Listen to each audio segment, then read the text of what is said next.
प्रश्नचिन्हाच्या जागी कोणती संख्या येईल ते पर्यायातून शोधा. इथे काय दिलंय? 4 वर्तुळ दिले. तर चौथ्या नंबरचं जे वर्तुळ आहे इथं काय दिलंय? प्रश्नचिन्ह. तर या प्रश्नचिन्हाच्या जागी कोणती संख्या येईल ती आपल्याला काय करायची आहे? शोधायची. तर पहा एकदम सोपं उत्तर आहे. काय करायचं? या समोरच्या अंकांचा गुणाकार करायचा. समजा 8 गुणिले 8 8 64 4 गुणिले 9 4 9 36. आता 64 आणि 36 यांची काय करायची? बेरीज करायची. 6 आणि 4 10 6 आणि 3 9 आणि 1 10. किती उत्तर आलं? 100. आहे का इथं? सॉरी इथं आलं 100. आता जे 100 जे उत्तर आहे त्याचं काय करायचं आपल्याला? वर्गमूळ. मग 100 कशाचा वर्ग आहे? 10 चा वर्ग आहे. बरोबर आहे. आलं उत्तर इथं 10.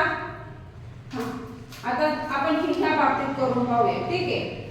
9 आणि 8 चा गुणाकार करू. 9 गुणिले 8 9 8 72. 12 गुणिले 6 12 गुणिले 6 12 72. 72 आणि 72 किती झाले? 144. आता हे 144 कशाचा वर्ग आहे? 12 चा वर्ग. 12 चा वर्ग 144. बरोबर. इथं पण हे बरोबर आहे. आता हे करून पाहूया. 3 गुणिले 8 चा 3 गुणिले 8 3 8 24. 4 गुणिले 10 4 10 40. यांची बेरीज करायची. किती आली? 64. 64 कशाचा वर्ग आहे? 8 चा. बरोबर आले का? आता समोरच्या आकृतीचा हे आपण हा क्वेश्चन सोडूया. 9 गुणिले 9 9 गुणिले 9 9 9 81.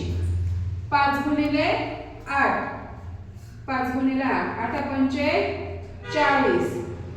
1 8 आणि 4 12. किती आले? 121. आता 121 कशाचा वर्ग आहे? 11 चा वर्ग. ऑप्शन मध्ये 11 आहे का? हो. मग इथं प्रश्नचिन्हाच्या जागी कोणती संख्या येणार आहे? 11. Option number 1.